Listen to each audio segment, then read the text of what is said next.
একবার রাস্তা দিয়ে আদম আলাইহিস সালাম যাচ্ছিলেন, যাওয়ার সময় দেখে তার বেটা শীষ আলাইহিস সালাম বসে আছে, কিন্তু বসার সাইজ নাই। আদম আলাইহিস সালাম বললেন, বাবা শীষ এরকম সাইজা বসার কারণ কি? শীষ বলতেছে, বাবা আমার ভিতরে একটু গরম ভাব। কি ভাব? গরম। বর্তমান সরকারের একটা পুতিক আছে, তার নাম কি? বর্তমান সরকার একটা পুতিক আছে না নাই? এই পুতিকের জন্য কিন্তু যুদ্ধ করা লাগে। আমি নৌকা পাই কি না পাই, একটা অবস্থা আছে না নাই? জোরেখন আছে না নাই? যেই নৌকা পাইছে তখন একটা ভাব হয়ে গেছে। জোরেখন কি হয়ে গেছে? ভাব। শীষ আলাইহিস সালাম বললেন, আমার মধ্যে একটা গরম ভাব। আদম বললেন, কিসের গরম? বলে, আপনি বাবা নবী, আমি নিজেও নবী, আর বউটা পাইছি জান্নাতের হুর। কয় দিক দিয়ে? আঙ্গুলের দিকে তাকান। একটা হলো বাবা আদম আলাইহিস সালাম নবী, বেটা শীষ আলাইহিস সালাম নিজেও নবী, এবং দুনিয়াতেই বউ পাইছে জান্নাতের হুর। মানে শীষ আলাইহিস সালাম যে বিয়ে করবে তখন কোনো মেয়ে মানুষ ছিল না। তো যখন বয়স হয়ে গেছে তখন বাবার কিন্তু চিন্তা আছে। ছেলেদের বয়স হলে বাপ মায়ের চিন্তা আছে না নাই? যখন আছে না নাই? হ্যাঁ। আদম বললেন, আল্লাহ আমার শীষ তো বিয়ের বয়স হয়ে গেল, কিন্তু কোনো মেয়ে নাই, শীষকে কার সঙ্গে বিয়ে দেব? আল্লাহ বললেন, জান্নাতের হুর দিলাম, তার সঙ্গে তারে বিবাহ পড়ায়া দেন। তাহলে বাবাও নবী, নিজেও নবী, বউটা হয়েছে জান্নাতের হুর। এই জন্য আমার মধ্যে একটু গরম ভাব। আদম বললেন, শীষ নবীর বেটা নবী না হইয়া, বেহেশতের হুরের স্বামী না হইয়া, আখিরি জাহানের পয়গম্বরের উম্মত যদি হতে পারতে, তোমার জীবন ধন্য হয়ে যেত। এই আমাদের নবীর কথা বলেছে। আখিরি জাহানের পয়গম্বর বলতে আপনি কোন নবী বুঝতেছেন? মা কানা মুহাম্মাদুন আবা আহাদিম মির রিজালিকুম ওয়ালাকির রাসূলুল্লাহি ওয়া খাতামান নাবিয়্যিন। আল্লাহ কোরআনে ডাইরেক্ট বলে দিয়েছে, আমাদের নবীর পরে আর কোনো নবী আসবে, আর কোনো রাসূল আসবে। আমাদের নবী হলেন খতম, মানে কি শেষ নবী। তো আদম আলাইহিস সালাম কিন্তু আমাদের নবীর নাম বলে নাই, শুধু বলেছে আখির জাহানের পয়গম্বরের উম্মত যদি হতে পারো তাহলে তোমার জীবন ধন্য হয়ে যাবে। শীষ আর বসে নাই, লাভ ধরছে, উঠে বলতেছে, বাজান এটা কেমন কথা? নবীর বেটা নবী না হইয়া, বেহেশতের হুরের স্বামী না হইয়া, সেই নবীর উম্মত হলে আমার জীবন ধন্য হবে কেমনে? আদম বলতেছেন, তোমার বাবা একটা ভুল করার কারণে 350 বছর কান্দা লাগছে। কত বছর? আর ওই নবীর উম্মতেরা সারা জীবন যদি অপরাধ করে, আমাদের কথা বলতেছেন, তোমার বাবা একটা ভুল করার কারণে 350 বছর কান্না লাগছে। আর ওই নবীর উম্মতেরা সারা জীবন যদি ভুল করে, মৃত্যুর কোনো এক সময় পূর্বে যদি সে তওবা করে চোখের কোনা দিয়ে মাছির মাথার মতন সামান্য পানি বের করে দেয়, ওই নবীর উম্মত হওয়ার খাতিরে আল্লাহ তার জীবনের তামাম গুনাহ মাফ করে দিবে। শীষ বলতেছে, বাবা তাহলে নবীর বেটা নবী না হইয়া, বেহেশতের হুরের স্বামী না হইয়া, ওই নবীর উম্মত হতে পারলেই জীবন ধন্য হয়ে যেত। শীষ কি বলতেছে? ওই নবীর উম্মত হতে পারলেই জীবন কি হতো? ধন্য হয়ে যেত। আদম বলতেছেন, বাজান ওই নবীর উম্মত সবাই হবার চায়, সবাই হবার চায়, কিন্তু সবার ভাগ্যে ওই নবীর উম্মত হওয়া যায় না। ওই নবীর উম্মত হতে গেলে ভাগ্য লাগে। কিছুই কয় না, একজন সুবহানাল্লাহ কয়। বুঝতেছেন না? হাসরের ময়দানে যখন নবী বলবে, আল্লাহ আমি জান্নাতের চিন্তা কোনো সময় করি না, আমি চিন্তা করি আমার উম্মতের জন্যে, তাদেরকে যতক্ষণ আপনি জান্নাত না দিবেন আমি নবী জান্নাতে ঢুকব না। সেই নবীর উম্মত হয়েছে আমরা। খুশি না বেজার? এই জন্য প্রশংসা হবে কার? আরো জোরে, জোরসে বলেন। চেয়ারম্যানের, এমপি, মন্ত্রী, আমাদের তো প্রশংসা করার কোনো আক্কেল নাই। কোনো আক্কেল আছে? এই যখন আমরা বলি আলহামদু, আলহামদু মানে কি? আমি প্রশংসা করতেছি। আল্লাহ বলেন, লিমানিল হামদ, তুমি কার প্রশংসা করতেছ?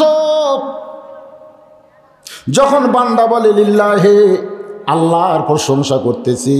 আল্লাহ তখন বলে মান ইল্লা, কোন আল্লাহর প্রশংসা করো? তা আসলে আল্লাহ কয়টা? জোরে বলেন কয়টা? একবার পড়লে 10 পারা কোরআন পড়া সব পাবেন। পড়বেন? আপনারা তো পড়েন না, খালি শোনেন।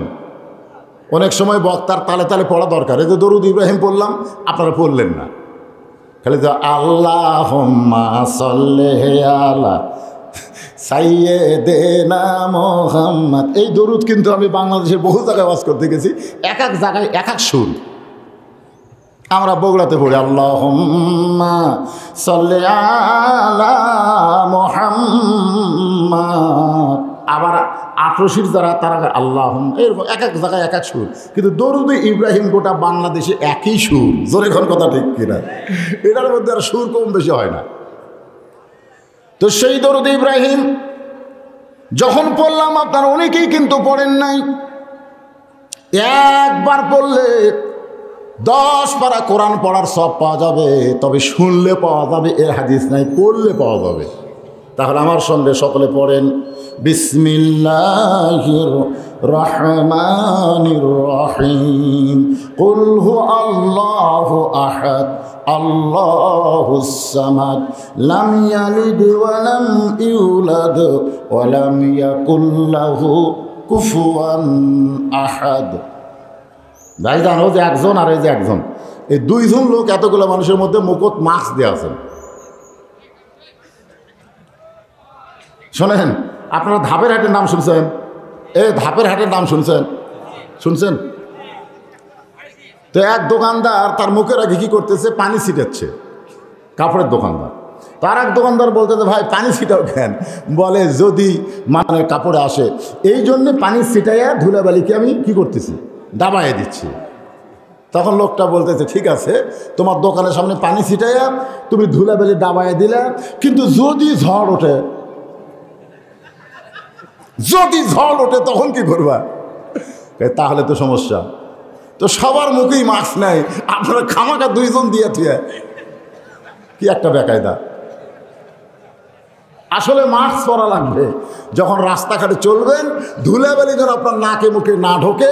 এই জন্য মাস্ক খালি করোনার জন্য না, সবসময় পরা দরকার। জোরে কোন ঠিক কিনা? কিন্তু যে জায়গায় ধুলাবালি ওড়ে না, যেরকম আপনার ঘরে যদি থাকেন মাস্ক লাগবে না। কোরআনে মাহফিলে বসলেন, রহমতের বাগান, এখানে মাস্ক লাগবে না। এটা কি ধুলাবালি আছে? কথা কন না কেন আছে?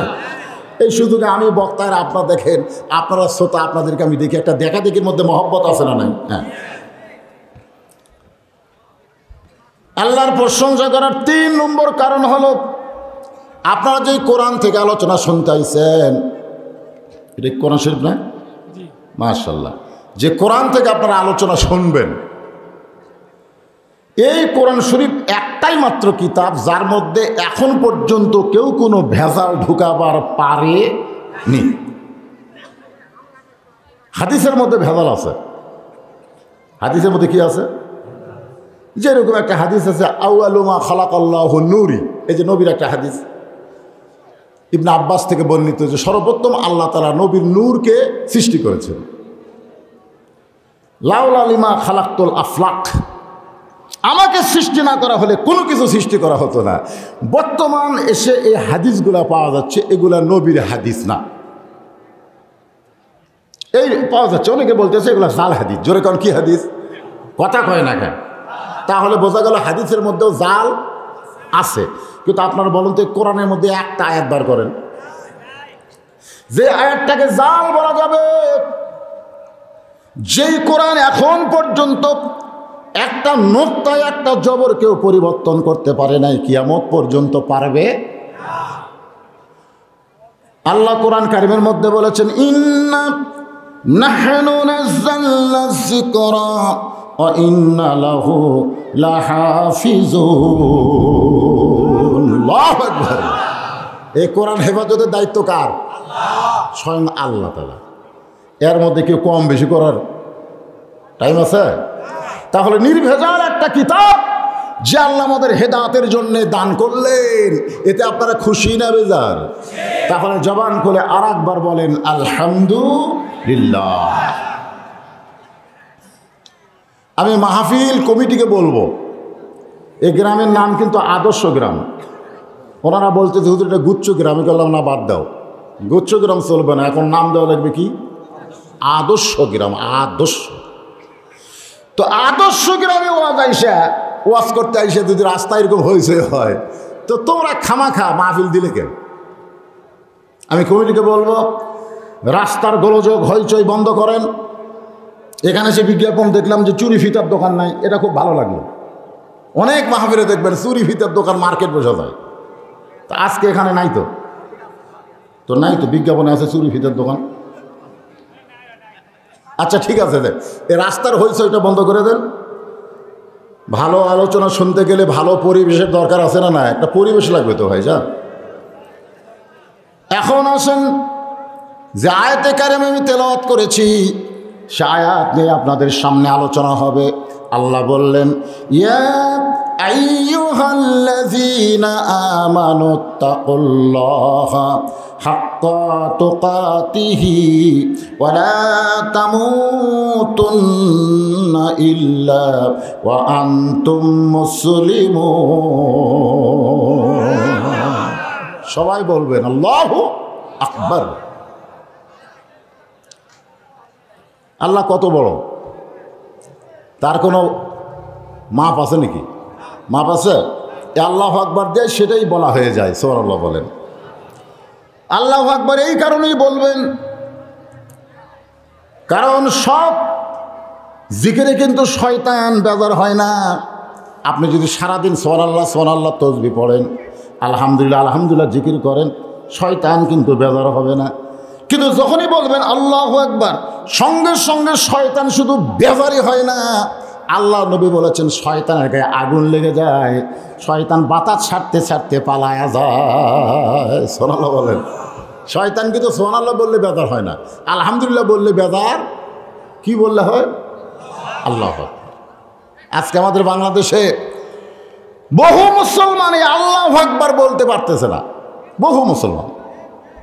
আজকে আপনারা যখন বক্তা কোরআন তেলাওয়াত শেষ করবে, মানে একটা আয়াত শেষ করবে, আমি বারে বারে আপনাকে বলবো না, আমি শুধু আপনাকে বলানোর জন্য বলতেছি, ওয়াইজা তুলিয়াত আলাইহিম আয়াতুহু জাদাতুহুম ঈমানাও ওয়া আলা রাব্বিহিম ইয়াতাওয়াক্কালুন।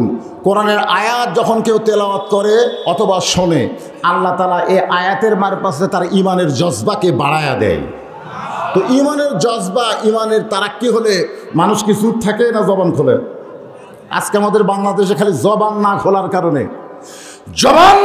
কারণে গোটা বাংলাদেশে অন্যায় গ্রেফতার হয়ে যাচ্ছে। জোরে কোন কথা ঠিক কিনা? খালি জবান খোলে না। একটু দেখেন তেলের দাম বাড়ছিল, বাস ট্রাকেরা জবান খুললো, সরকার দেখলো তো এদের জবান খুলছে, এদের কিছু টোপ দেওয়া দরকার। সরকার কাছে টাকা বললো, তোরা চিল্লেস কেন? এই তোরা পরিবহন ধর্মঘট করিস কেন? তোদের ভাড়া তো আমরা বাড়াইয়া দেব, তোদের ভাড়া বাড়ালে তোদের সমস্যা কি? তখন বলতেছে না, তার কোনো সমস্যা নেই। এখন ভাড়া বাড়াই দিয়েছে, ওরা হরতাল উইথড্র করেছে, পরিবহন ধর্মঘটকে উইথড্র করেছে। আপনারা বলেন তো, বাস আলা ট্রাক আলার কোনো সমস্যা আছে? এ তেলের দাম বাড়লো, গেঁড়া কলে পড়লো কারা? কিন্তু এই পাবলিক, এই জনগণ কোনো কথা, কমপক্ষে 12 বছর হয়ে গেল কোনো কথা জনগণ কয় না। কারণ একটাই চিন্তা, না জানি কি হয়, না জানি কি হয়। এই না জানি কি হয় কারণে আজকে আমাদের অবস্থাটা এরকম হয়েছে যে কোরআনের মাহফিলে আল্লাহু আকবার পর্যন্ত আমাদের মুখ দিয়ে বের হয় না। লিল্লাহি তাকবীর। আল কোরআনের আলো, কোরআন হাদিস যেখানে, দুনিয়ার মুসলমান। আলহামদুলিল্লাহ। আসেন, আল্লাহ তাআলা যে আয়াতে কারিমা তেলাওয়াত করলাম, সেখানে 1 নম্বরে বললেন, যারা আমাকে বিশ্বাস স্থাপন করেছ। আল্লাহকে বিশ্বাস স্থাপন করা, আল্লাহর প্রতি ঈমান আনয়ন করা। লা ইলাহা ইল্লাল্লাহ, লা ইলাহা ইল্লাল্লাহ। আপনারা বলেন তো, লা ইলাহা ইল্লাল্লাহ একত্রে পাঠ করলে এর বাংলা অর্থ কি? আমি যদি ভাগ করি, লা ইলাহা লা ইলাহা লা ইলাহা, আবার ইল্লাল্লাহ ইল্লাল্লাহ ইল্লাল্লাহ, যদি আমি ভাগ করি তাহলে কি অর্থ হয়? আর একত্র করলে কি অর্থ হয়? কেউ যদি বলে লা ইলাহা নাই আল্লাহ, লা ইলাহা নাই আল্লাহ, ইল্লাল্লাহ, আল্লাহ ছাড়া, ইল্লাল্লাহ, আল্লাহ ছাড়া। কিন্তু যখন বলবো না ইলাহা ইল্লাল্লাহ, নাই কোনো আল্লাহ আল্লাহ ছাড়া, সুবহানাল্লাহ, এটাই হলো ঈমানের মূল মন্ত্র। বাবা আদম থেকে আমাদের নবী পর্যন্ত সমস্ত নবীরা এই কলেমার উপরে মেহনত করেছে। ধরে কোন কথা ঠিক কিনা? সাহাবারা জিজ্ঞাসা করলেন, ইয়া রাসূলুল্লাহ, ঈমান সম্পর্কে আমাদের একটু বলেন। আল্লাহ নবী বলতে পারতেন লা ইলাহা ইল্লাল্লাহ, কিন্তু নবী বললেন ঈমান সম্পর্কে যদি জানতে চাও তাহলে 1 নম্বর হলো ইকরার বিল লিসান, জবানে বলা লাগবে লা ইলাহা ইল্লাল্লাহ। তাসদিক বিল জানান, 2 নম্বর হলো জবানে পড়ার সঙ্গে সঙ্গে ওইটা কলিজার মধ্যে সেট করা লাগবে। 2 নম্বর কি? এটা কলিজার মধ্যে সেট করতে হবে। 3 নম্বর হলো আমল বিল আরকান, শুধু কলিজার মধ্যে কলেমা সেট করলে হবে না, ওই কলেমা অনুযায়ী আমল করা লাগবে। কেউ যদি বলে লা ইলাহা ইল্লাল্লাহ, চাকরি ছাড়া চলবো কেমনে? লা ইলাহা ইল্লাল্লাহ আবাদ না হলে খাবো কি? লা ইলাহা ইল্লাল্লাহ ব্যবসা না হলে মরিয়া যাব। আপনারা বলেন তো, আর লা ইলাহা ইল্লাল্লাহ মুখে আছে কিন্তু কলিজাত, চাকরি না হলে খাবো কি? আবাদ না হলে খাবো কি? চাকরি না হলে চলবো কেমনে? ব্যবসা না হলে মারা যাব। আপনারা বলেন তো, খাওয়ানোর মালিককে, চলানোর মালিককে, বাঁচানোর মালিককে। তাহলে আবাদ, চাকরি, ব্যবসা এগুলো একটাও না, সব কিছু হলো আল্লাহ। এই জন্য আল্লাহ কোরআনে বললেন, ইন্নাল লাযীনা ক্বালু রব্বুনাল্লাহু সুম্মা ইসতাকামু তাতানাজ্জালু আলাইহিমুল মালাইকা আল্লা তাখাফু ওয়া লা তাহজানু ওয়া আবশিরু বিল জান্নাতিল্লাতী কুনতুম তুআদুন।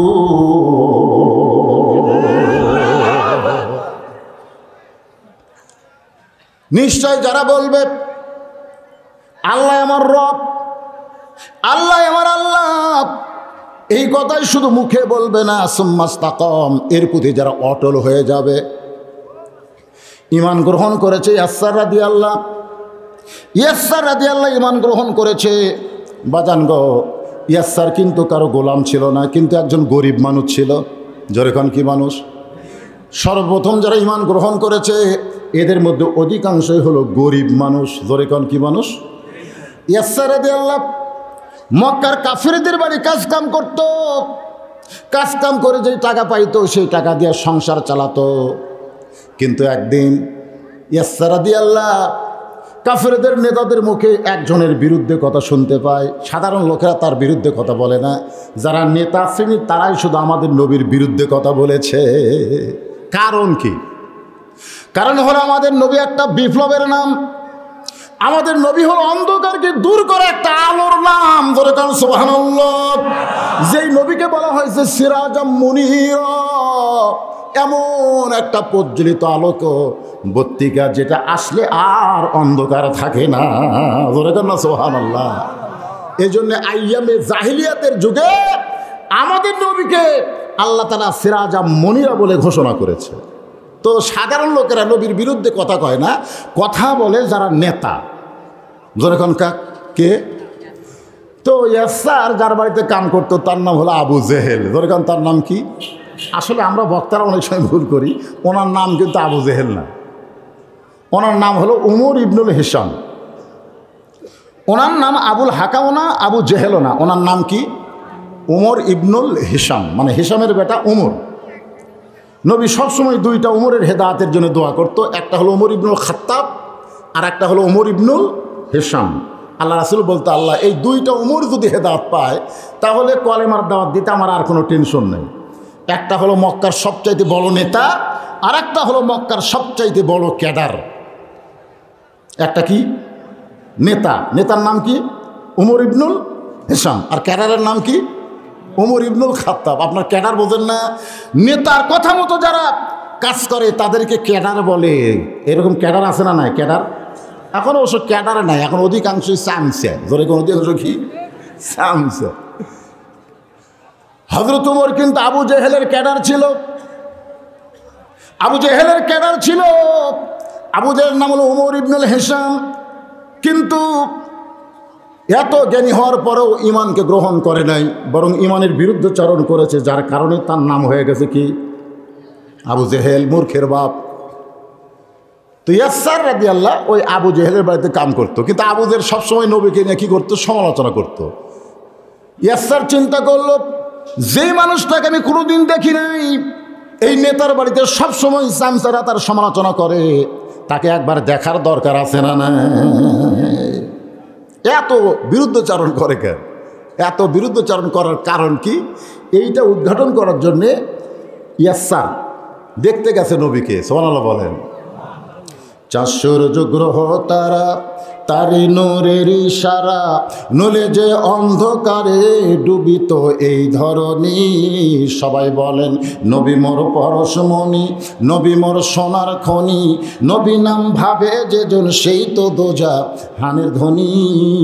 আপনার বলেন তো আমাদের নবী চেহারায় কেমন?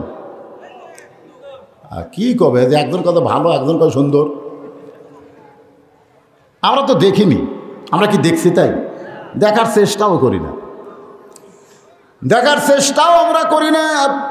জাযাকাল্লাহু আন্না মুহাম্মাদাম মা হুয়া আহলুহু, এই দরুদ কেউ যদি 41 বার পড়ে ওযু অবস্থায় ঘুমায় যায়, 40 দিনের মধ্যে আল্লাহর নবীরে সে দেখতে পাবে। চেষ্টা আছে? নাই। মিষ্টি আম কেমনে খাওয়া যায়? আমের বাগান করো। মিষ্টি ফল কেমনে করা যায়? মিষ্টির ফলের বাগান করো। আবাদ কেমনে বেশি করা যাবে এই চিন্তা করো। কিন্তু আল্লাহ নবীর দেখতে পাইলে, আল্লাহ রাসূল বলেছেন, ইমানের হালে কেউ যদি আমাকে দেখে, মান রাআনি হাক্কান, যে আমাকে দেখলো, যে অবস্থায় দেখলো কে, ইমানের হালে যদি একবার দেখতে পায়, ওয়াজাবাত লাহু শাফাআতি ইয়াউমাল কিয়ামা, হাসরের ময়দানে তার শাফাত আমার উপর আল্লাহ ওয়াজিব করে দেয়। জোরে বলেন সুবহানাল্লাহ। মান রাআনি হাক্কান, রাসূল দেখা মানে সত্যই দেখা। ওয়াজাবাত লাহু শাফাআতি ইয়াউমাল কিয়ামা। ইয়াসসার কুফরি অবস্থায় নবীকে দেখতে আসলো তার নেতাদের সমালোচনার কারণে। এখন দেখতে এসে নবীর চেহারা দেখেই, এটা কি মানুষ নাকি? মানুষ কোনোদিন এত সুন্দর হয়? আর এই সুন্দর মানুষের বিরুদ্ধে এত কথা বলতেছে, আমি কি তার কাছে যাইতে পারবো না? এত সুন্দর মানুষ কি আমাকে গ্রহণ করবে? এই বলে ইয়াসসার যখন নবীর ঘরের দরজার কাছে, আল্লাহ নবী বলতেছে, ইয়াসসার তোমার জন্য হেদায়েতের দরজা আল্লাহ খুলে দিয়েছে। জোরে কর না সুবহানাল্লাহ। দরজা খুলে ইয়াসসার রাদিয়াল্লাহু ঘরের মধ্যে নবী ইমানের কলেমা পড়ায় দিলেন। ইয়াসসার রাদিয়াল্লাহর অন্তরে এত ঘৃণা হলো, যারা এই মানুষটার সমালোচনা করে, ওদের বাড়িতে আমি কোনো কাজ কাম করব? ইমান গ্রহণ করার সঙ্গে সঙ্গে নবীর প্রতি তার এমন মহব্বত হয়ে গেল, দরকার হলে গোটা দুনিয়া ছাড়বো, কিন্তু আল্লাহর নবীকে আমি ছাড়ব। আজকে আমরা কত কলেমা খতম দিচ্ছি, আমার নবীর বিরুদ্ধে বাংলাদেশে কত কি হয়, আপনাদের মধ্যে কোনো চেতনা হয়? এগুলো করে কি লাভ? আপনারা জানেন আল্লাহ রাসূল বলেছেন, যদি তুমি প্রকৃত মুমিন হওয়ার চাও, লা ইউমিনু আহাদুকুম হাত্তা আকুনা আহাব্বা ইলাইহি মিন নাফসিহি, প্রকৃত যদি মুমিন হওয়ার চাও, তোমার জীবনের চাইতেও আমি রাসূলকে বেশি ভালোবাসা দাও। আমাদের জীবনকে আমরা বেশি ভালোবাসি না আল্লাহর নবীকে বেশি ভালোবাসি? ইমানের কলেমা গ্রহণ করে ইয়াসসার কাছে বাড়িতে, ইয়াসসারের বিবির নাম হলো সুমাইয়া। ধরে কোন বিবির নাম কি? সুমাইয়া বলতেছে, স্বামী গো, কাজ কাম করতে গেলেন, কাজ কাম করে বাড়িতে আসেন, আপনার চেহারার দিকে তাকাই দেখি, কিন্তু আজকে আপনার চেহারা দেখে আমি চমকে উঠতেছি, এত সুন্দর চেহারা কোত্থেকে পাইছে? মানে ইমান গ্রহণ করার সঙ্গে সঙ্গে, ইমানের কলেমা পড়েনি তো, ইমান গ্রহণ করার সঙ্গে সঙ্গে আল্লাহ তার চেহারা দিয়া ইমানের নূর প্রকাশ করতেছে। সুবহানাল্লাহ। আমরা যারা ইমানের নূর প্রকাশ করতে চাই, আমাদের 1 নম্বর আমল হলো লা সালাতা লা ঈমানা, যার নামাজ নাই তার ঈমান নাই। তাহলে ইমানের নূর যদি আমরা প্রকাশ করতে চাই, 1 নম্বর আমলের নাম কি? আরও জোরে কন। এখন এই যে সামনে 28 তারিখে আপনাদের ভোট আসতেছে, আপনার এই ভোটটা আপনি সবাইকে দিতে পারবেন? যদি মেম্বার দাঁড়ায় আপনার ওয়ার্ডে 6 জন, আপনি দিবার পারবেন কয়টা? চেয়ারম্যান দাঁড়ায় যদি ইউনিয়নের 7 জন, তাহলে দিবার পারবেন কয়টা?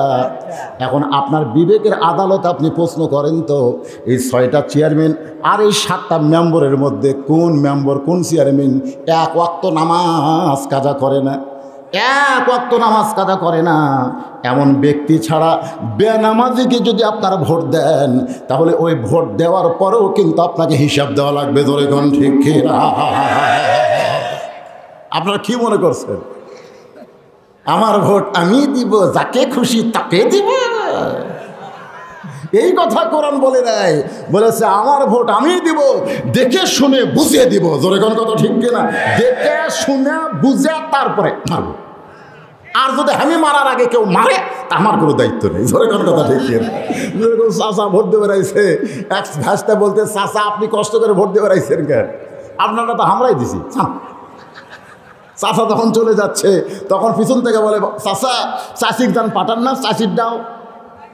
তখন বলতে, তোমার চাষি তো 3 বছর আগে মরছে, বর্তমানে মরাগুলোও চলতেছে, অসুবিধা নেই। সেটা ভিন্ন কথা। কিন্তু এই যদি আপনি ভোট দিবার যান, আপনার সামনে যদি আসে, আপনি খেয়াল করবেন না? দরকার, খেয়াল করার দরকার আছে না নাই? এটা কেন বললাম? লা সালাতা লা ঈমানা, যার নামাজ নাই তার ঈমান নাই। লা সালাতা লা দীনা, যার নামাজ নাই তার কোনো ধর্ম নাই। বাইনাল আবদি ওয়াল কুফরি তরকুস সালাত, বান্দার কাফেরের মধ্যে পৃথক করার জিনিসটার নামই হলো নামাজ। এখন আপনি যদি ইচ্ছা করে মুসলমান নামধারী কোনো বেনামাজিকে সিল মারেন, তাহলে এইটার একটা হিসাব আছে না নাই? কেমন হিসাব হবে? এই কোরআনের আয়াত দিয়া আপনাদেরকে আমি বুঝাই দেব। 1 নম্বর হলো ঈমান। ঈমানের উপর কথা চলতেছে। ইয়া আইয়ুহাল্লাযীনা আমানু, যারা আমরা আল্লাহকে বিশ্বাস স্থাপন করেছি। সময় বলতেছে, ওগো স্বামী, আপনার চেহারা দিয়ে এত সৌন্দর্য কেন প্রকাশ পায়? ইয়াসার বিবির কানে কানে বলতেছে, বিবি রে, সবসময় যার বাড়িতে কাজ করতাম, সেই নেতা যার সমালোচনা করে, আজকে তারে দেখতে গিয়া আমি তার দলে যোগ দিয়েছি। তার কলেমা পড়ে এখন আমি ঈমান গ্রহণ করেছি। সময় বলতেছে, আমিও যাব সেই মানুষের কাছে, আমিও যাব আপনি যার হাতে কলেমা গ্রহণ করেছেন। ইয়াসার বলতেছে, তাহলে একটু ধৈর্য ধারণ করো, আমি আগে যাই। তোমাকে নিয়ে যাওয়ার পরিবেশ আছে কিনা? কারণ পরিবেশ থাকতে হবে। ধরে কোন কথা ঠিক কিনা? তখন ঈমান গ্রহণ তো বেশি মানুষ করে নাই, মেয়েরা করছে কিনা, মেয়েদের ঈমান গ্রহণ করার হুকুম হয়েছে কিনা, এইটা জানার জন্য নবীর কাছে ইয়াসার বলে, রাসূলুল্লাহ, আমার বউটা আপনার কাছে এসে ঈমান গ্রহণ করতে চায়। হুজুর, আপনি যদি হুকুম দেন, তাহলে আমার বউকেও আপনার কাছে নিয়ে আসবো। রাসূল বলেন, ইয়াসার বাল্লিগো আন্নি ওয়ালাউ আয়া, তুমি যেইটা পাইছো, যেই কলেমা গ্রহণ করেছো, সেটা তোমার বউয়ের কাছে তালিম দাও। তোমার বউকে আমার কাছে আসা লাগবে না, বরং তুমি তোমার বউরে কলেমার তালিম দাও। বর্তমান অনেক পীর সাহেবরা বলে, তুই মুরিদ হয়েছি, তোর বউ মুরিদ হবি না? তোর বউ মুরিদ হওয়া লাগবে না? তখন বলতেছে, হুজুর কি করব? তোর বউ নিয়ে আসিস, মুরিদ দিব। এখন পীর সাহেবের কথায় মুরিদ বউকে বলতেছে, তুমি মুরিদ হবো? হবো তো। তাহলে তোমাকে যাওয়া লাগবে। এখন বউকলে পীরের দরবারে গেছে, পীর সাহেব দেখে বউ তো চেঙ্গা চুংলে দেখা যায়। তো বলতে, তুই তো মুরিদ হয়েছিস? হ্যাঁ হুজুর হয়েছি। তুই বাইরে থাক, তোর বউরে ভিতরে দিয়া আমি সবক দিচ্ছি। পীরের কাছে মুরিদের বউ যাওয়া চলবে? যদি চলতো তাহলে নবী বলতো, ইয়াসার তোমার সুমাইকে আমার কাছে নিয়ে আসো, আমি কলেমার দাওয়াত দেব। নবী জানে আমি শুধু নবী না, আমি হলাম মডেল, আমি হলাম আদর্শ। কিয়ামত পর্যন্ত আমাকে যারা গ্রহণ করবে তারাই থাকবে হেদায়েতের পথে। জোরে কোন কথা ঠিক কিনা? লাকাদ কানা লাকুম ফি রাসূলিল্লাহি উসওয়াতুন হাসানা।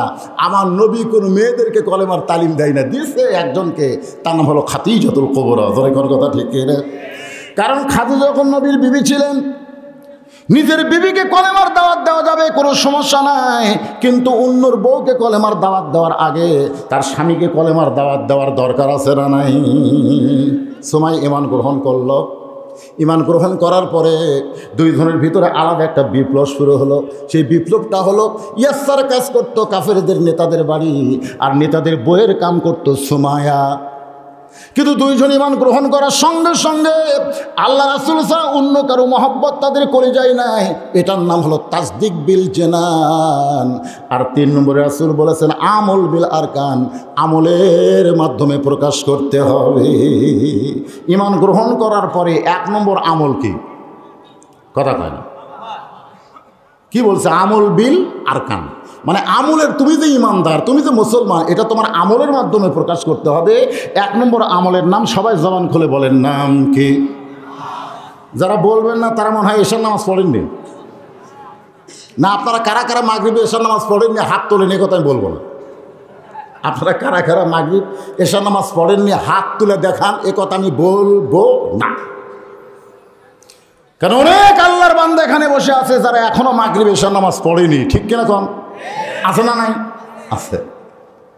হ্যাঁ, মসজিদের উন্নয়ন করা লাগবে না? আমার গাড়ি আটকায় বলছে হুজুর 1 তালা দিয়ে চলতেছে না, 2 তালা করা লাগবে। আমি বললাম কেরে ভাই 1 তালা হয় না কেন? বলে এত মুসল্লি বেড়ে গেছে হুজুর, আটে না তো, এই জন্যই 2 তালা করবো, আপনি কত দেবেন? আমি বললাম দেওয়ার আগে আমি শুনতে চাই ফজর কয় কাতার? ঠিক আছে, ফজর তো 1 কাতারে হয় না। জোহরের খবর কি? কয় কোনো মতে 1 কাতার। আসরের খবর কি? বলে ওই ফজরের মতোই, হাট বাজার সবাই করবার যায়, মসজিদে আসরে মুসল্লি নাই। মাগরিবের খবর কি? কয় কোনো মতে 1 কাতার। ঈশার খবর কি? কয় ফজরের মতো। তাহলে তোমার মসজিদের মধ্যে কয় কাতার? বলে 9 কাতার। 9 কাতারের মধ্যে এখন পর্যন্ত 2 কাতার মুসল্লি হয় না, তাহলে 2 তালা বানানোর দরকার কি? তখন সাইড থেকে একজন বলতে যে হুজুর আপনি জানেন না, ওই সবার শেষে আগে যায় ওই শালাকের জন্য 2 তালা করা লাগতেছে। সবার শেষে আগে যায় জুমার দিনে, ওদের জন্য 2 তালা। আমি যে নামাজের কথা বলতেছি এখানে কিন্তু ওই জুমার নামাজের কথা নাই। লা সালাতা লা ঈমানা, এখানে হলো 17 রাকাত 5 ওয়াক্ত ফরজ নামাজের কথা বলা হয়েছে। বাইনাল আবদি ওয়াল কুফরি তরকুস সালাত, এখানে কিন্তু 5 ওয়াক্ত ফরজ নামাজের কথা বলা হয়েছে। তাহলে জুমার নামাজের দাম বেশি না 5 ওয়াক্ত নামাজের দাম বেশি? তো 5 ওয়াক্ত তো মুসল্লি নাই, তো 2 তালা কেন? ওই যে সবার শেষে আগে যায়, এরকম মুসল্লি মনে হয় আপনাকে এলাকাত নাই, আছে না? নাই। তো নামাজ না পড়ে কোরআনের মাহফিলে বসে আসছো না। আমি আবার জিজ্ঞাসা করবো কারা কারা মাগরিব এসা পড়েননি, হাত তোলেন। না না, এটা আমি বলবই না। কিন্তু আমার একটা মনে চাচ্ছে যে কারা কারা আজকে ফজরের নামাজ পড়বেন না, একটু হাত তোলেন তো। আজকে ওয়াজ শোনার পরে কারা কারা ফজর নামাজ পড়বেন না, একটু হাত তোলেন। যারা ফজর পড়বেন না বারে হাত তোলেন। কে তুললো হাত? ফজর পড়বি না, বুঝবার পরে পড়বেন না, পড়ার কথা বলতেছি না, যারা পড়বে না। তার মানে বোঝা গেল এতগুলো মানুষের মধ্যে একটা মানুষও নাই যারা ফজর পড়বে। তাহলে বোঝা গেল মসজিদ 2 তালা 3 তালা লাগবে না। 5 ওয়াক্ত নামাজ যদি জামাতে অত্র এলাকার লোক শুরু করে দেয়, এটা হলো সবচাইতে মসজিদের বড় উন্নয়ন। মসজিদের উন্নতি বলতে কি ওই বিদেশি টাইলস লাগানো না। আসুন 1 নম্বর আমলের নাম হলো নামাজ। এই নামাজ আমরা বহু ওয়াজ করতেছি, কিন্তু আমরা নামাজে মানুষ আনতে পারতেছি না। আমার এলাকার মসজিদে মোটামুটি একটু মুসল্লি শুরু হয়েছিল, কিন্তু 1 চৌকিদার, এত বক্তার, এত তাবলিগ, 1 চৌকিদার সব নষ্ট করে দিল। চৌকিদার খালি মাইকিং করলো, 5 ওয়াক্তে 5 জন, জুমার নামাজে 10 জন, তারাবির নামাজে 12 জন, এর বেশি মুসল্লি মসজিদে ঢুকতে দেওয়া যাবে না। এটাই হলো সরকারের আইন। করোনা হওয়ার কারণে হায় হায় হায় হায়, মসজিদ কমিটির সভাপতি সেক্রেটারি সবাই এসে বলতে তো হুজুর আর কারো দরকার এটাই, আমরাই তো 5 জন। বারকার মুসল্লিকে আমাদের খবর কি কয়? Get out, get out. সারা জীবন ওয়াজ দিয়া মসজিদে আমরা মুসল্লি আনবার পারি না, আর 100 কি তার ভাঙ্গা মেকিং করা সব আউট। পরের সপ্তাহ বলতেছে যারা নামাজ পড়তেছেন তারা 1.5 ফুট পর পর দাঁড়াবেন। এতদিন ওয়াজ করলাম 3 জায়গায় ফাঁক করা যাবে না, তার মধ্যে একটা হলো নামাজের কাতার, চৌকিদারের মাইকিংয়েতে 1.5 হাত। চিন্তা করলাম এখানে বক্তার ওয়াজ দেওয়া যা হয় সরকারের এক আইন দেওয়া তার চাইতে বেশি হয় কি হয় না? এই জন্য আল্লাহ বলেছেন আল্লাযীনা ইম্মাক্কান্নাহুম ফিল আরদ, মুসলমানের মধ্যে কাউকে যখন ক্ষমতা দেওয়া হবে, মুসলমানের মধ্যে কেউ যখন চেয়ারম্যান হবে, কেউ যখন এমপি হবে, কেউ যখন প্রধানমন্ত্রী হবে, তখন তার দায়িত্ব হলো 1 নম্বর পদ্মা সেতু নির্মাণ করা। 1 নম্বর দায়িত্ব হলো ভাঙ্গা রাস্তা সাঙ্গা করা। এগুলো 1 নম্বর দায়িত্ব। বাড়ি বাড়ি কারেন্ট পৌঁছানো, এগুলো 1 নম্বর দায়িত্ব। 1 নম্বর দায়িত্ব কি? 1 নম্বর দায়িত্ব হলো বাল্য বিয়ে বন্ধ কর, বাল্য বিয়ে বন্ধ করো, মাদক মুক্ত সমাজ গঠন করো। এইরকম কিছু দায়িত্ব সরকার নিয়ে বসে আছে। কিন্তু আমি বলবো আপনি যদি মুসলমান হন, আল্লাহর কোরআন বলতেছে 1 নম্বর দায়িত্ব হলো আকামুস সালাহ। 1 নম্বর দায়িত্ব হলো নামাজ কায়েম করা। এ ভাই মাইক এরকম করে কেন রে? চিল্লি করে কেন? চোঁচো করে। আমার কথা কি আপনারা বুঝতেছেন? তাহলে 1 নম্বর দায়িত্ব কি? নামাজ কায়েম করা। এ নামাজ কায়েম কিন্তু রাসূল মক্কায় করতে পারে নাই। 13 বছর নবী মক্কায় ছিলেন। নবুয়তের 10ম বৎসরে নবী নামাজ পেলেন। নবী নামাজ পাইছে মেরাজে। জোরে কোন কোথায়? মেরাজের রাত্রে নামাজ পাইছে। কয় ওয়াক্ত? 5 ওয়াক্ত। জোরে কোন কয় ওয়াক্ত? 5 ওয়াক্ত নামাজ পেয়েছেন। এরপরেও নবী কিন্তু 3 বছর মক্কায় ছিলেন। এই নামাজ নবী পাওয়ার পরেও কয় বছর ছিলেন? 3 বছর মক্কায় ছিলেন। নামাজ কায়েম করেননি, কায়েম করতে পারেননি। কারণ কায়েম করবার গেলে যে পাওয়ার দরকার সেটা তখন নবীর কাছে ছিল না। ওই পাওয়ার ছিল আবু জেহেলের কাছে। ধরে কোন কার কাছে? নবী বলতেছে চলো মসজিদে যাই, নামাজ পড়াও যা, আমি না পড়াও তাই। আল্লাহ রাসূল দেখতেছে কাম তো হয় না। আজকে আমরা তাবলীগ করতেছি, আজকে আমরা ওয়াজ করতেছি, এরপরেও দেখবেন ফজরের মুসল্লি কম হবে। কারণটা কি? আমাদের চাইতে নবীর ওয়াজের দাম বেশি না কম? জোরে কোন বেশি না কম? বেশি হওয়ার পরেও নবীর দাওয়াতে কিন্তু নামাজই হচ্ছে না। নবী বললেন আল্লাহ এত সুন্দর নামাজ দিলেন, কিন্তু সেই নামাজ তো জনগণ পড়বে না। আল্লাহ বলেন হাবিব গো, আমি তো নামাজ পড়ার কথা বলি নাই, আমি আকিমুস সালাত নামাজ কায়েম করার কথা বলেছি। আর নামাজ কায়েম তখনই হবে যখন আবু জেহেলের পাওয়ার আপনার কাছে চলে আসবে। আজকে বক্তার ওয়াজ দিয়ে নামাজ কায়েম হবে না। নামাজ কায়েম তখনই হবে প্রধানমন্ত্রীর পাওয়ার যখন বক্তা পাবে। আমার যদি কিছু পাওয়ার থাকতো, আমি বদলগাছি থানার ওসি সাহেবকে বলতাম এই রাস্তার মধ্যে যারা ঘুরতেছে এদের পাশাত খালি বাড়ান আর ভিতরে ঢোকেন। তোর কোন কথা ঠিক কিনা? কিন্তু আমার তো পাওয়ার নেই, আমি পাওয়ারলেস। আমি হলাম রাসূলের মক্কা জীবনে নবীর ওয়ারিস। মক্কার জীবনের আমি নবীর ওয়ারিস। আমি তো মদিনার যাওয়ার পারতেছি না। আল্লাহ তাআলা বললেন হাবিব গভীর রাত্রে মক্কা ছেড়ে মদিনায় হিজরত করা লাগবে। গভীর রাত্রে মক্কা ছেড়ে মদিনায় হিজরত করা লাগবে। কারণ হিজরত না করা পর্যন্ত আবু জেহেলের পাওয়ার আপনাকে দেওয়া যাবে না। পাল্টান লাগবে।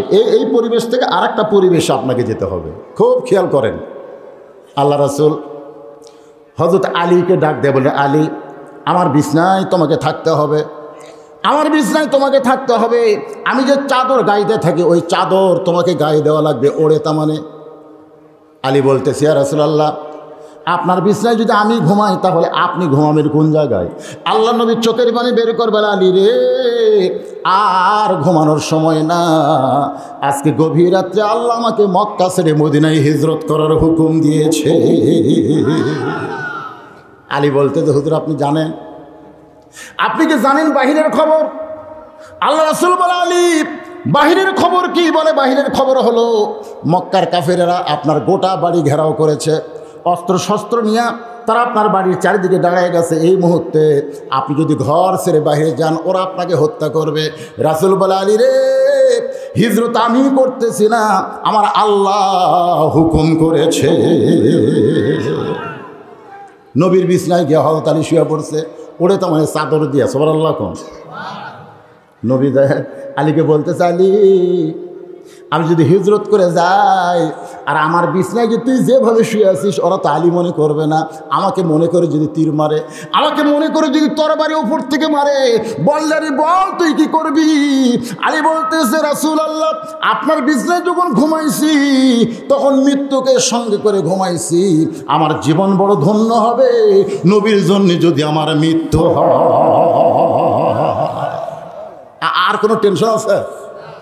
নবী ঘর থেকে বাইরে গেলেন, বাইরে তাকায় দেখেন শিয়ালের চোখের মতন খালি চোখগুলো জ্বলতিছে, শিয়ালের চোখ। রাত্রেবেলা আপনার শিয়ালের চোখ দেখছেন? আয় আয়, আপনার তো কুত্তার খবর জানেন, শিয়ালের খবর আমরা জানি। এই রে শিয়াল হসে ভাই। এখন আমি চিন্তা করি শিয়ালের পাওয়ার বেশি না কুত্তার পাওয়ার বেশি? আগে কুত্তা দেখলে শিয়াল দৌড় মারতো, আর এখন শিয়াল দেখলে কুত্তা দৌড়ে।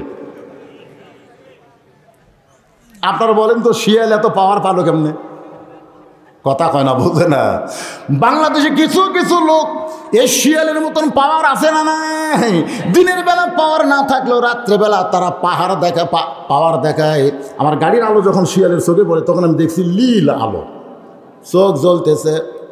আল্লাহ নবী তাকায় দেখে মক্কার ৬০ জন নেতা হাতে চাবুক নিয়ে, তরবারি নিয়ে, লাঠি নিয়ে দাঁড়ায় আছে, তাদের প্রত্যেকের চোখ শিয়ালের মতন জ্বলতেছে। সবাই তাকায় আছে আল্লাহ নবীর ঘরের দিকে। নবী তাকাইলেন আমার আল্লাহর দিকে। আল্লাহ আল্লাহ আল্লাহ আল্লাহ কোথায়? ওপরে। সেখান থেকে সব কিছু আল্লাহ দেখতেছে। আমরা যখন কোরআনের মাহফিলে আসি তখন আমাদের মন বলে চারিদিকে তাকা, চারিদিকে তাকায় ওয়াজ কর। কারণ থানার কাছেই কিন্তু মাহফিল হচ্ছে, বদলগাছি খুব দূরে নাকি, হয়তো পুলিশ আসতে পারে, র্যাব আসতে পারে, দেখে আসো না ওয়াজ কর। যে কোনো সময় পুলিশ তোমাকে গ্রেফতার করবে, একটু চারিদিকে খেয়াল করো, ওয়াজ করো। এটা কিন্তু আমার মন বলতেছে, আর আমার ইমান বলতেছে মাওলানা কোরআনের মাহফিলে বসে হক কথা গোপন করো না, পুলিশ ধরার চিন্তা করো না, যে কোনো সময় আজরাইল তোমাকে ধরতে পারে। এখন আপনারা বলেন কোন ধরা আমাদের কাছে গুরুত্বপূর্ণ, পুলিশ ধরা না আজরাইল ধরা? পুলিশ তাও এদিক দিয়ে আসলে এদিক দিয়ে পলান যায়। আমাদের এক বক্তা গ্রুপের একজন আছে, তার নাম হলো আইজুল হক জেহাদি। নাম শুনছেন আপনারা? আইজুল হক জেহাদি। উনি কোরআনের মাহফিলে কীভাবে আসেন কেউ জানে না, আবার কীভাবে যায় কেউ বোঝে না। যাওয়ার সময় বাতি লিবা দেয়া তিনি পুলিশকে ঠেলা মেরেছিল, তাই পুলিশ বোঝেই না যে আইজুল হক জেহাদি গেল। মঞ্চে এসে বাতি জ্বললো, কে আইজুল হক জেহাদি নাই, খেন চলে গেছে। আমি আপনাদেরকে বলতে চাই, আইজুল হক জেহাদি পুলিশের চোখে ধুলে দিয়ে যাবার পারল, কিন্তু যদি আজরাইল ধরবার আসে, কথা কয় না, যদি আজরাইল ধরবার আসে বাতিলি পাইলে ঠেলা মেরে যাবি। কিন্তু যেদিন ডাক পড়িবে কবর মাঝে যাইতে, জোগাড় কিছু করছো বন্ধু তার মাঝে বিছাইতে। যে কোনো সময় আমাদের মৃত্যু ডাক আসতে পারে কি পারে না? জোরে একটু হা হু করেন, আমার কথা কি আপনার বুঝতেছেন না ভাইজান? ইয়া আইয়ুহাল্লাযীনা আমানুত্তাকুল্লাহা হাক্কা তুকাতিহি ওয়া লা তামুতুন্না ইল্লা ওয়া আনতুম মুসলিমুন। এই আয়াতের উপরে তাফসীর হচ্ছে, একটু মনোযোগ দেন। নবী আসমানের দিকে তাকায় বলে, মাবুদ যেইভাবে লাঠি সোটা নিয়া এরা আমাকে মারার জন্য আমার বাড়ি ঘেরাও করেছে, এই মুহূর্তে আমার করণীয় কি? আল্লাহ বলতেছেন, ইয়া রাসূলুল্লাহ সবচাইতে পারমাণবিক বোমা আপনার হাতে আছে, যার নাম হলো কোরআন। সাল্লাল্লাহু আলাইহি ওয়াসাল্লাম। আপনার কি মনে করছেন এই কোরআনের পাওয়ার নাই? এই কোরআনের পাওয়ার আছে না নাই? বর্তমান মুসলমানের কাছে কোরআন আছে, কিন্তু কোরআনের কাছে মুসলমান না থাকার কারণে রাস্তায় রাস্তায় মুসলমান মার খাচ্ছে। জোরে কোন কথা ঠিক কিনা ভাইজান? কোরআন থেকে 3টা আয়াত আপনি তেলাওয়াত করেন, এক মুষ্টি বালি নিয়ে সেই বালির ভিতরে সে বালিটা আসমানের দিকে ছিটাইয়ে দেন। আল্লাহ নবী 3টা আয়াত পড়ে এক বালি, এক মুষ্টি বালির ভেতর আসমান থেকে ছিটাইয়ে দেয়। নবী আমার প্রত্যেকটা বালি ওই 37টা নেতার চোখের মধ্যে ঢুকাইয়া দিছে। ওদের হাতে লাঠি আছিল, তরবারি আছিল, চাবুক আছিল, সব ফেলে দিয়ে খালি। আপনারা বলেন তো, চোখের মধ্যে 2 চোখের বালু ঢুকলে তখন আর লাঠি হাতত থাকে? চোখ খসখস করতেছে, এই লাঠি লুটে ফেলে দেয়, তরবারি ফেলে দেয়, রে করতেছে। আল্লাহ কয়, হুজুর এখন খবর কি? এরকে লাঠিদেরকে পাশাতে মারা যাবে।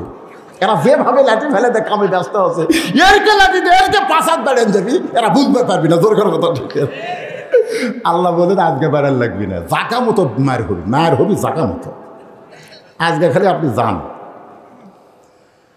ওই 37 জন নেতার ভিতর থেকে নবী আমার হযরত আবু বকরের বাড়ির দরজায় আবু বকর বলে ডাক দেয় নাই, শুধুমাত্র দরজায় দাঁড়ায় আছে।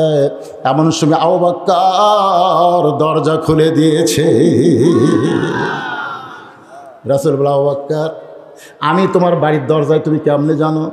বলে, হুজুর আপনি যেদিন বলেছিলেন একদিন মক্কা ছেড়ে মদিনায় হিজরত করা লাগবে, আমাকে আপনি সঙ্গে নেবেন, সেদিন থেকে আজ পর্যন্ত কোনো রাত্রিবেলা ঘুমাই নাই, দরজার কাছে নাক লাগায় দাঁড়ায় থাকি, কারণ আপনি হলেন মিশকাম্ব। আমার নবী আশেপাশে দিয়ে গেলি বোঝা যায় এই রাস্তা দিয়ে নবী গেছে। ধরে কর সুবহানাল্লাহ। এখনকার হাফেজ সাহেব, কোনো মৌলানা সাহেব রাস্তা দিয়ে যদি যায় বোঝা যায় না? যখন যায় কি যায় না, কারণ দেখবেন হাফেজেরা আলেমেরা আতর ব্যবহার করে। এই আতর ব্যবহার করার কারণে কে গেল রে, কে রে, আমাদের মসজিদের ইমাম গেছে রে, ইমাম সাহেব গেছে। আর কিছুক্ষণ পরে একে গেল রে, ও যে মেম্বার সিগারেট খাতে খাতে গেল। মানে সিগারেটেরও একটা দুর্গন্ধ আছে, তোর এখন আছে না নাই? আতরের একটা সুগন্ধ আছে না নাই? আতর হচ্ছে নবীর, আর এই দুর্গন্ধ সিগারেট হচ্ছে শয়তানের। হয়তো বলবেন, হুজুর সিগারেট কি শয়তান? হ্যাঁ শয়তান। আমি এক সিগারেট ধর না, কেবল এরকম সিগারেট মুখে দিয়ে ঠোকা মারবে। আমি দৌড়ে গিয়ে বললাম, ভাই বিসমিল্লাহ কয়ে মারো, বিসমিল্লাহ কয়ে মারো। সিগারেট পকেট থেকে বলে, হুজুর কী করলেন? আপনি আলেম না জালেম? আপনি জানেন না সিগারেট ধরানোর সময় বিসমিল্লাহ বলা হারাম? আমি বললাম, যেটা ধরানোর সময় বিসমিল্লাহ বলা হারাম সেটা টানা কি? তুমি এরকম টানতিস আর টাইনে ছাড়তিছে, এইটা কি?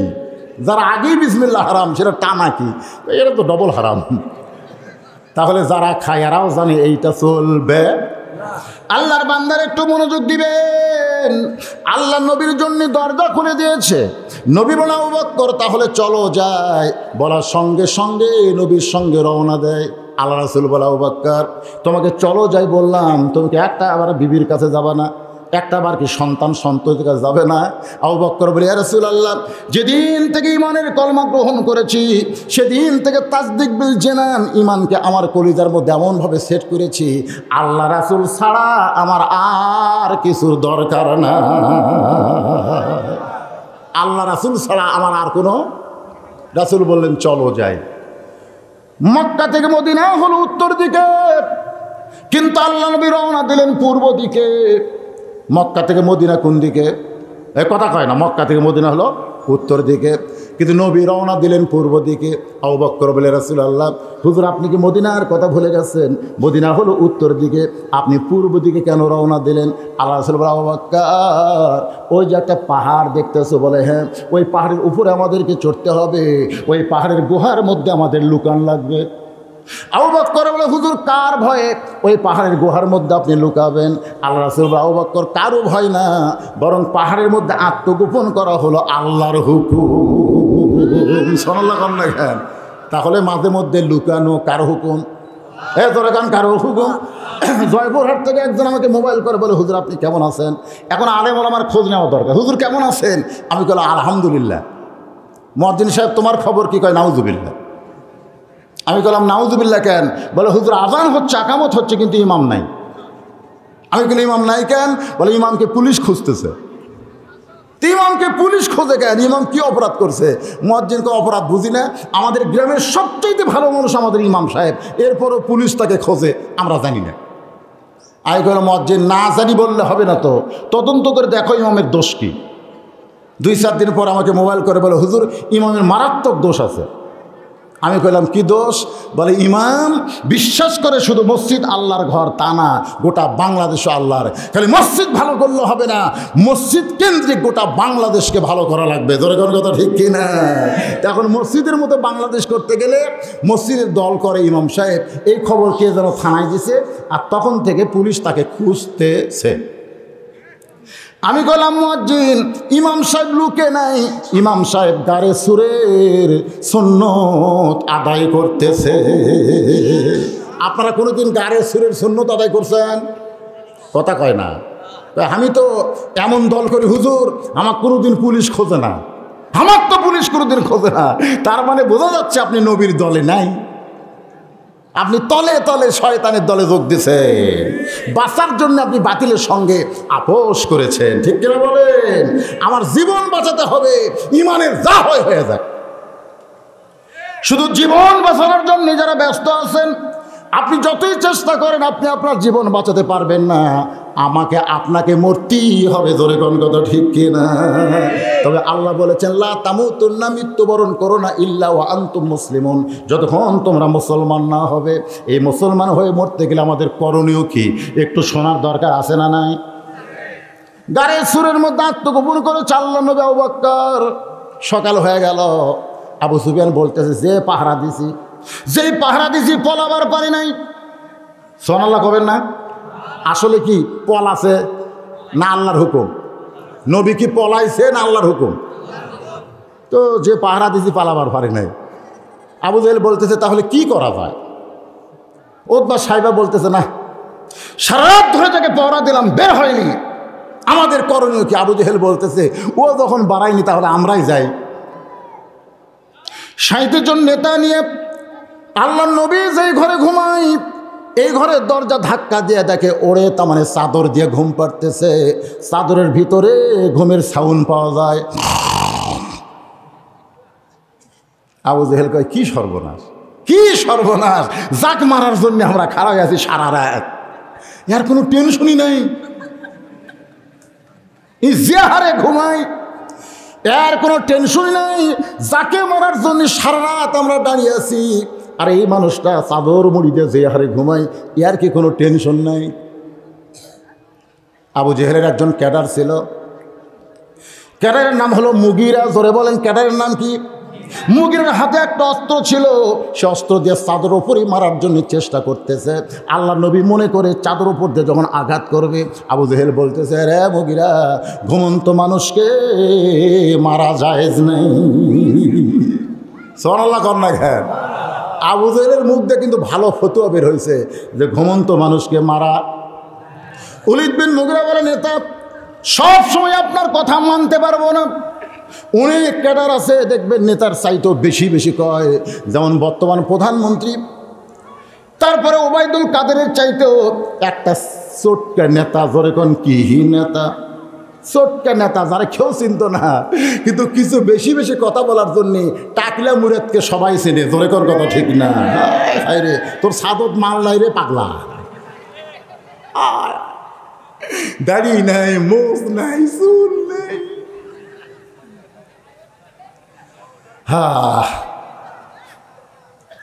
দেখছেন কি বড় বড় কথা বলতেছে। ওলীদ বিন মুগিরা বলে সবসময় নেতাকে মানা যাবে না, সারা রাত তাক মারার জন্য পহরা দিলাম, আর সেই বেটা আর আমি ঘুম পড়ে এক মার বই। আবার যখন মারতে চাই, আবু জাহেল খফ করে ওই তীর ওই ফালাটা ধরেছে। আপনার ফালা কর না শুল্পি কর না কি কন, ওইটা যেই মাত্র ধরে বলতেছে রে ওলীদ বিন মুগিরা, আমি বলতেছি ঘুমন্ত মানুষকে মারা জায়েজ। এখন আপনাদের কাছে আমার প্রশ্ন হলো, ওলীদ বিন মুগিরা মারতে চায় কিন্তু আবু জেহেল নিষেধ করতেছে, কারণ কি? যেরকম আর আপনার যেটা বুঝতেছেন সেটাই বলেন। আবু জেহেল মারতে দিচ্ছে না, ওলীদ বিন মুগিরা মারবে, এর কারণ কি? এর কারণ হলো চাদরের মধ্যে যেই মানুষটা ঘুম পাড়তেছে সে আল্লাহ নবীকে ওলীদ বিন মুগিরা চিনে না, কিন্তু আবু জেহেল চিনে। সুবহানাল্লাহ কন্যা গা। আসলে তো চাদরের মধ্যে কি আছে? যেরকম কি আছে? আলী আছে, ওরা তা জানতেছে। আর নবী মনে করে আমাদের নবীকে আবু জেহেল সর্বপ্রথম চিনেছে। আবু জেহেল চিনার পরেও ঈমান গ্রহণ করে নাই, কারণ একটাই, নেতৃত্ব থাকবে না। যদি আব্দুল্লাহর এতিম পোলাকে আমি নবী বলে স্বীকার করে নেই, তাহলে আবু জেহেলের নেতৃত্ব থাকবে না, তখন থেকে নবী হবে নেতা। জোরে কোন কথা ঠিক কি না?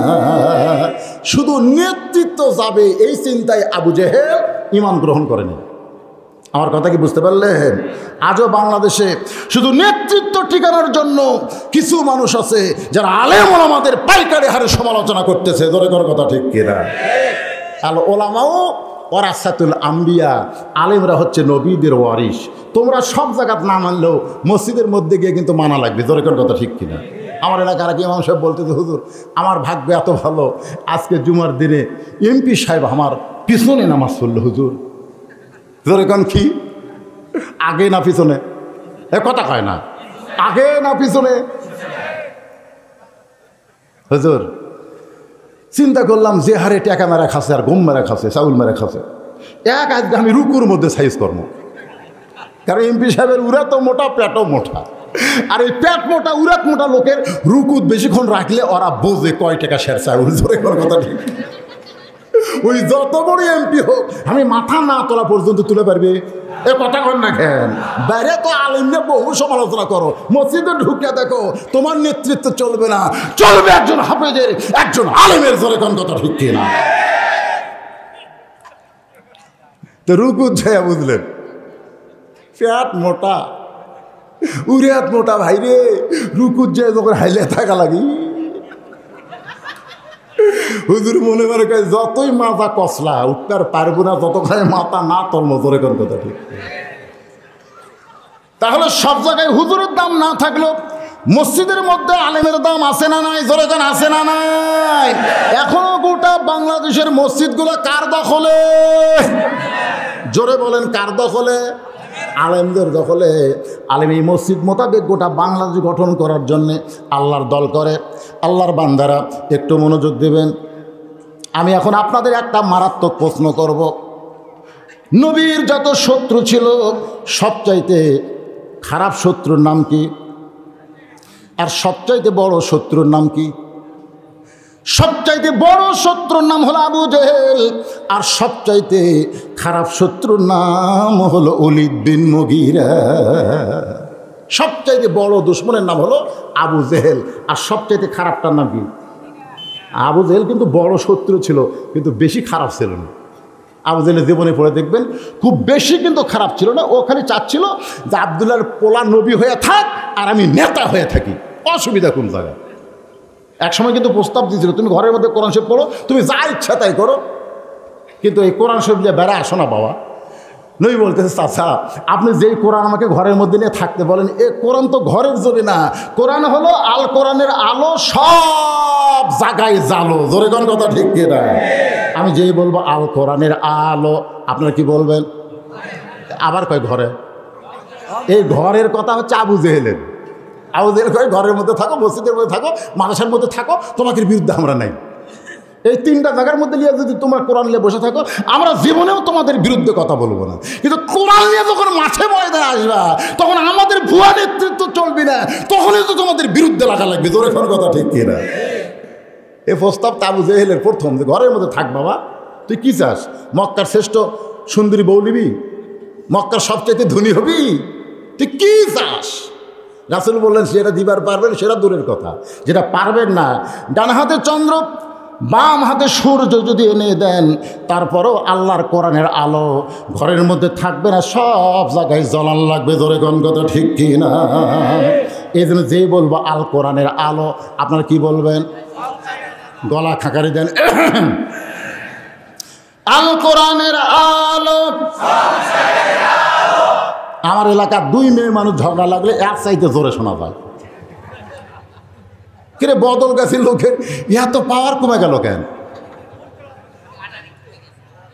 সাধারণ একটা মেম্বার যেদিন ভোটে জয়লাভ করবে, সেই দিন দেখবেন একে গলা কদ্দর ওঠে। জোরে কথা ঠিক কিনা? আপনারা কি মনে করছেন এই কোরআন কি মেম্বার?